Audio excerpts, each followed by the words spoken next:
നമസ്കാരം. അനു ഓൺലൈനിലേക്ക് ഏവർക്കും സ്വാഗതം. 10ാം തരത്തിലെ കേരള പാഠാവലി 4ാമത്തെ യൂണിറ്റ് പിറന്ന നാടിൻ പെരുമയിൽ. ഈ യൂണിറ്റിലെ 2ാമത്തെ പാഠമാണ് ഇന്നത്തെ ക്ലാസ്. അനിത തമ്പി എഴുതിയ ആലപ്പുഴ വെള്ളം എന്ന കവിതയാണ് 2ാമത്തെ പാഠം. ഇനി നമുക്ക് എഴുത്തുകാരിയെ പരിചയപ്പെടാം. അനിത തമ്പി ഉത്തരാധുനിക മലയാള സാഹിത്യത്തിലെ വനിതാ എഴുത്തുകാരികളിൽ ഒരാളാണ് കവയത്രിയായ അനിത തമ്പി. ആലപ്പുഴയിൽ ജനനം. അവരുടെ നിരവധി കവിതകൾ വിദേശ ഭാഷകളിലേക്കും ഇന്ത്യൻ ഭാഷകളിലേക്കും വിവർത്തനം ചെയ്യപ്പെട്ടിട്ടുണ്ട്. കൃതികൾ മുറ്റമടിക്കുമ്പോൾ, ഇത് ആദ്യ കവിതാ സമാഹാരമാണ്. മികച്ച കവിതാ പുസ്തകമായി മാതൃഭൂമി ഈ കൃതി തിരഞ്ഞെടുത്തിരുന്നു. ഓസ്ട്രേലിയൻ കവി ലേ മുറേയുടെ കൃതികളുടെ തർജ്ജമ. റാമല്ല ഞാൻ കണ്ടു, മുരീദ് ബഗൂസിയുടെ ഐസ റാമല്ല എന്ന പുസ്തകത്തിൻ്റെ വിവർത്തനമാണിത്. ഈ കൃതിക്ക് കേരള സാഹിത്യ അക്കാദമിയുടെ വിവർത്തക പുരസ്കാരം ലഭിച്ചിട്ടുണ്ട്. അഴകില്ലാത്തവയെല്ലാം എന്നതാണ് അടുത്ത കൃതി. ഇത്രയുമാണ് പ്രധാനപ്പെട്ട കൃതികൾ. കവിതയിലേക്ക് പ്രവേശിക്കുന്നതിന് മുമ്പായി കൊടുത്തിരിക്കുന്ന അനുബന്ധ വാക്യത്തിൻ്റെ ആശയം കൂടി മനസ്സിലാക്കാം. നാടിൻ്റെ വേര് നീരിൻ്റെ നേര്. നാടിൻ്റെ വേര് നീരിൻ്റെ നേരിലാണ്. എഴുത്ത് നാടിൻ്റെ അടിത്തട്ടിലുള്ള ജീവിത സത്യങ്ങളിൽ നിന്നാണ് ജനിക്കുന്നത്. നീരുപോലെ സുതാര്യമായ അനുഭവങ്ങളാണ് എഴുത്തിന് ജീവൻ നൽകുന്നത്. നാടിൻ്റെ വേരുകളിൽ നിന്ന് ഉയർക്കുന്ന എഴുത്ത് സത്യസന്ധവും ജൈവികവുമാകുന്നു. ഇതാണ് ഈ വരികളുടെ ആശയം. ഇനി കവിതയിലേക്ക് വരാം. ആലപ്പുഴ വെള്ളം. ആലപ്പുഴ നാട്ടുകാരി കരിമണ്ണു നിറക്കാരി കവിതയിൽ എഴുതുമ്പോൾ ജലം എന്നാണ് എഴുതുന്നു. കവി ആറ്റൂർ ചോദിച്ചു, വെള്ളമല്ലേ നല്ലത്? അനിത തമ്പിയുടെ ആലപ്പുഴ വെള്ളം എന്ന ഈ കവിത ദേശാനുഭവത്തിൻ്റെ സൂക്ഷ്മവും മനോഹരവുമായ ഒരു ആവിഷ്കാരമാണ്. ജലം, വെള്ളം എന്ന രണ്ട് വാക്കുകളുടെ അനുഭവങ്ങളിലൂടെ രണ്ടു ദേശങ്ങളുടെയും സംസ്കാരങ്ങളുടെയും വ്യത്യസ്തതകളിലേക്ക് വിരൽ ചൂണ്ടുന്ന കവിതയാണ് അനിത തമ്പിയുടെ ആലപ്പുഴ വെള്ളം. ചുറ്റോട് ചുറ്റും വെള്ളമുള്ള ആലപ്പുഴ നാട്ടുകാരിയായ എഴുത്തുകാരി എന്തുകൊണ്ടാണ് കവിതയിൽ ജലം എന്ന് പ്രയോഗിക്കുന്നത്?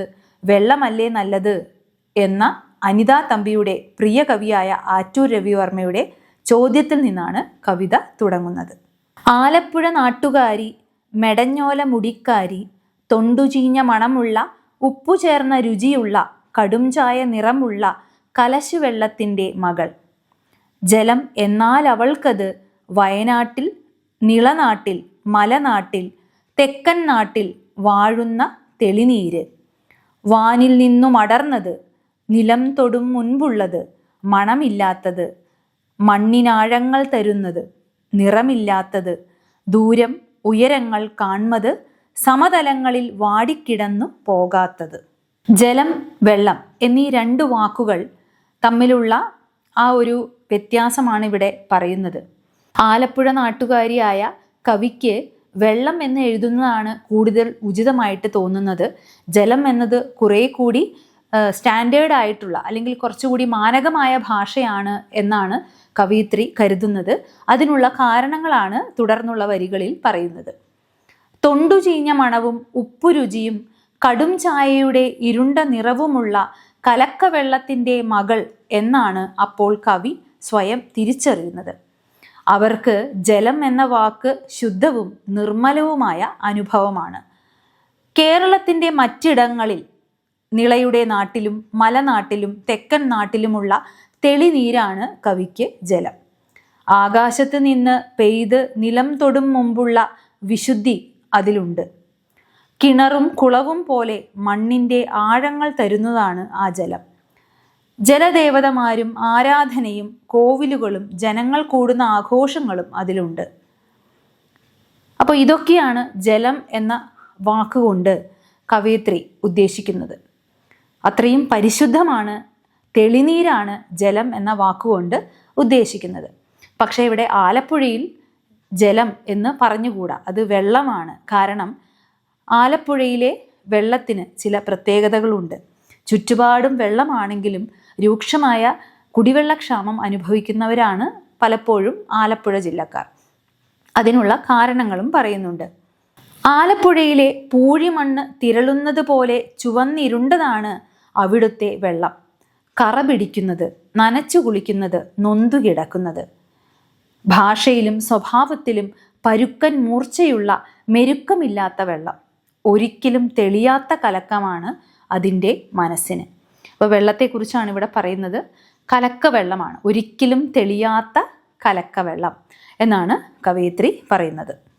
സമതലം എന്ന വാക്കിന് നിരപ്പായ സ്ഥലം എന്നാണ് അർത്ഥം. കലശുവെള്ളം എന്നാൽ കലങ്ങിയ വെള്ളം, ഇരുമ്പു ചുവയുള്ള വെള്ളം എന്നൊക്കെയാണ് അർത്ഥം. ആലപ്പുഴയുടെ പ്രത്യേകതയായ ചില കാര്യങ്ങൾ കൂടി ഈ വരികളിൽ വരുന്നുണ്ട്. തൊണ്ടു ചീഞ്ഞ മണം എന്നൊക്കെ ഉള്ളത് കയർ വ്യവസായത്തെയാണ് സൂചിപ്പിക്കുന്നത്. മെടഞ്ഞോല മുടിക്കാരി എന്നത് അവിടുത്തെ തെങ്ങുകളുടെ സമൃദ്ധിയെ സൂചിപ്പിക്കുന്നു. കടും ചായ നിറമുള്ള വെള്ളം, അല്ലേ, ധാരാളം ടൂറിസ്റ്റുകളൊക്കെ വരുന്ന ഒരു സ്ഥലമാണ് ആലപ്പുഴ. എങ്കിലും അവിടുത്തെ വെള്ളം എപ്പോഴും കലക്കം നിറഞ്ഞതാണ് എന്ന് കവയിത്രി പറയുന്നു. തുടർന്ന് വായിക്കാം.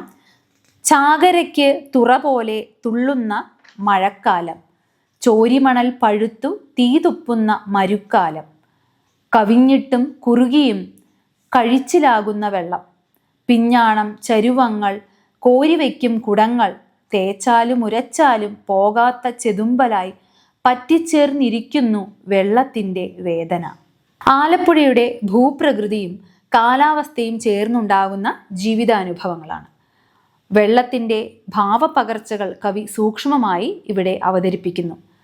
ചകിരി പിരിക്കുന്ന റാട്ടുകൾ, വള്ളം തുഴയൽ, അധ്വാനത്തിൻ്റെ വായ്ത്താരികൾ, ഉപ്പുകാറ്റിൽ മഞ്ഞച്ച തെങ്ങോലകളുടെ ചെവിയാട്ടം, ചാകരക്കാലത്ത് തുള്ളുന്ന കടൽ തീരം പോലെ ആർത്തു പെയ്യുന്ന മഴക്കാലം, മണൽ പഴുത്ത് തീ പോലെ പൊള്ളുന്ന വേനൽക്കാലം, മഴക്കാലത്ത് കവിഞ്ഞൊഴുകിയും വേനലിൽ കുറുകിയുമുള്ള വെള്ളമാണ് ആലപ്പുഴയിൽ കാണാനാവുക.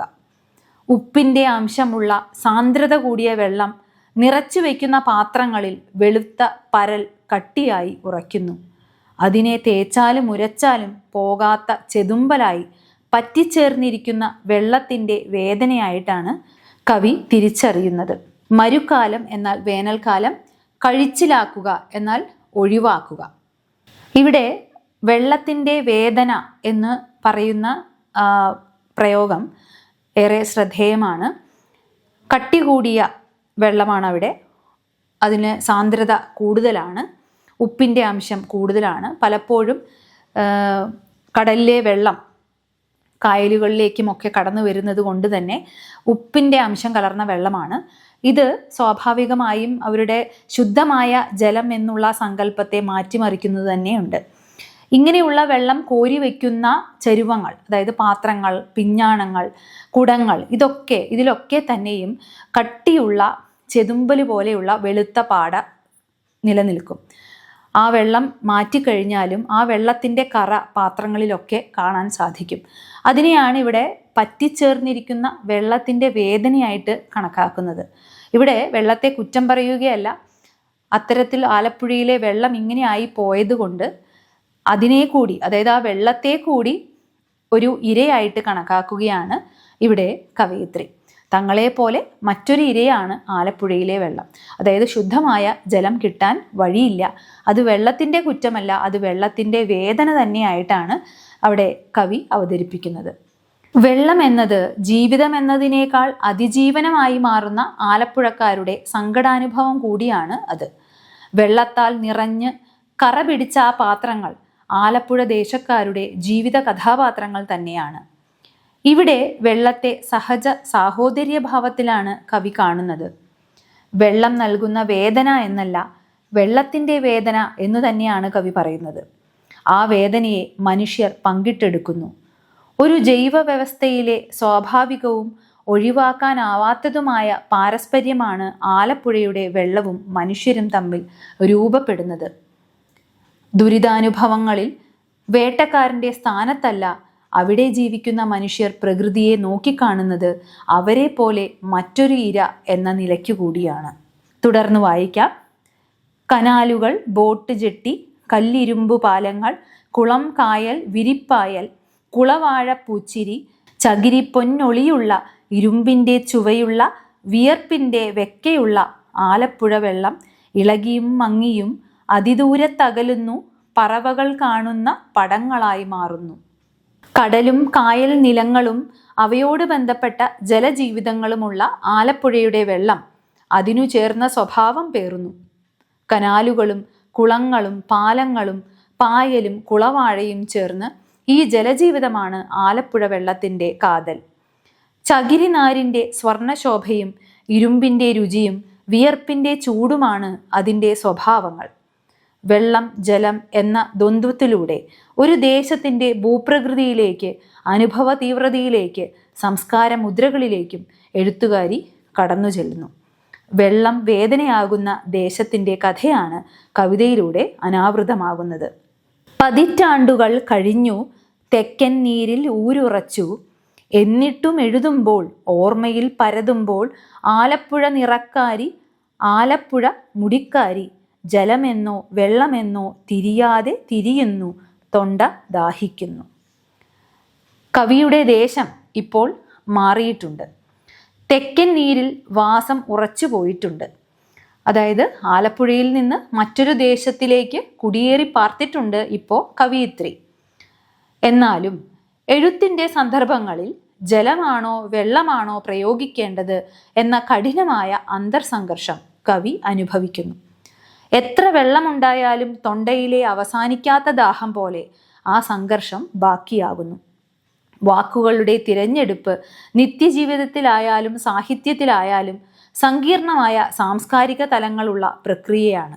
വാരിധി തന്നിൽ തിരമാലകൾ എന്ന പോലെ പദങ്ങൾ മനസ്സിൽ തോന്നണേ എന്ന പ്രാർത്ഥന നമ്മുടെ ഭാഷാപിതാവായ എഴുത്തച്ഛനിൽ നിന്നു തന്നെ കേൾക്കാമല്ലോ.